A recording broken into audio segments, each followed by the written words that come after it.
Okay, grade 8. Non-contact forces are forces that act on an object without physical interaction or direct physical interaction. Now, one example of this force is magnetic force. Magnetic force can act on an object even though the objects are not touching. It is basically works on magnetic field interacting with each other. Now, this force can be an attracting force if the poles are opposite, south with north, and it can be a repulsion force or a repel force if the poles are similar.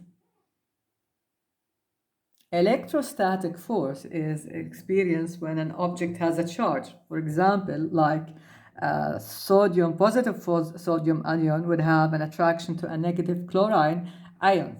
Now, likewise, opposite charges attract and same or similar same charges repel from each other.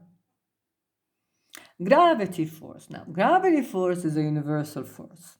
Any object that has a mass, experience, and apply gravity force on another object, regardless of the distance. For example, Earth attracts the moon.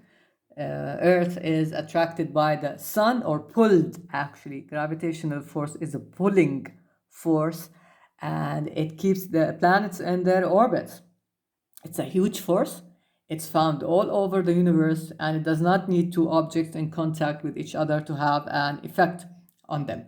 However, it does have an effect depending on the mass. Now, mass is how much matter an object has or the amount of atoms in an object. The more mass there is, the more is the gravity force of that object. Now, in details, we're going to look at some of these forces. Friction is important because it makes objects under its fight or work harder to overcome it. For example, if you're riding a bicycle, one of the things you have to overcome to move the bicycle is the friction between the bicycle wheels and the roads under it. So it's a very important force. Now, it makes cars stop when they hit the brake, but sometimes it makes things sliddier if there's rain on the road. So it's a very important force to take into consideration. And remember, it always opposes motion. Like in this, if you move in this direction, you have friction of the table and friction on the book working on opposite sides. Now, what's the friction of the table? It's the friction that is happening on the table. Now, what does it happen? This is the friction on the table. Now, how does it act on the book? On the opposite direction if you move in this direction. Now, what are the factors that affect friction? If the surface is rough or smooth, if the object has a big or small mass, and the temperature. Actually, with friction, temperatures always increases, so it's a matter of time before high temperature takes in. Now, how does temperature affect friction? Well, it depends actually on the object, how temperature changes it. And this is a diagram that shows you how friction force. There's a force pushing an object. Friction, now motion should be in this direction, and friction opposite it. Same idea in this diagram. It shows you how, for example, a rough surface versus a smooth surface affect friction. Now notice that the arrow here is smaller. This means that friction actually shorter. Now, friction in this case is smaller, and that is represented by the arrow, but it always opposes motion. Notice that, and the size of the arrow shows you the amount of force acting on it, actually the length of the arrow. Now it shows you how surface is different. Now there is no interaction between smooth surfaces, where in rough surfaces there's more surface area to interact, so there is more friction force acting on the surface which is rough more than the surface which is smooth. Now let's revise a few concepts that we use. Mass, which is the amount of molecules in an object.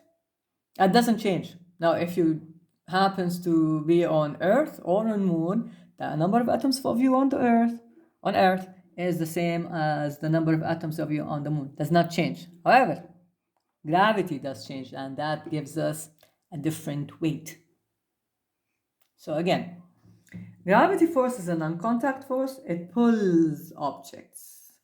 Now, gravity is measured in, it's a force, it's measured in newtons.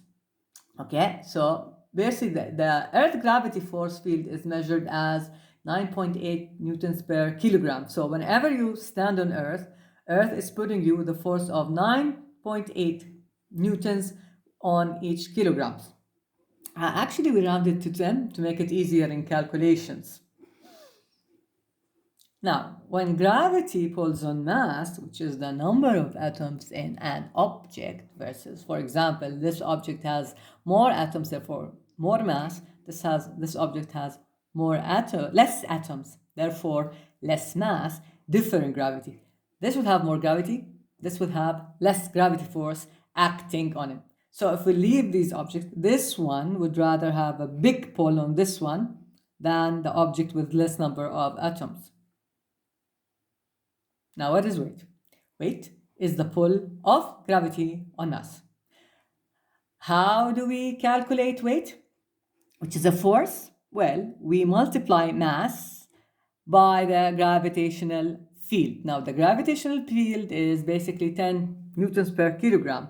So if you're going to figure out how much gravity is pulled on a mass, we multiply mass by gravitational field strength. Okay, so for example, let's say your mass is 10 grams, and what's the weight? What's your weight? Well, we multiply 10 kilograms by 10, which is the strength, so that goes up to 100 newtons. Now, the other thing we can calculate is work done. Now, when you have a force and you act on an object, there's work done. Now, to explain that, let's move to the next video. Thank you for now. And remember, if you have any question, email them to me. Thank you.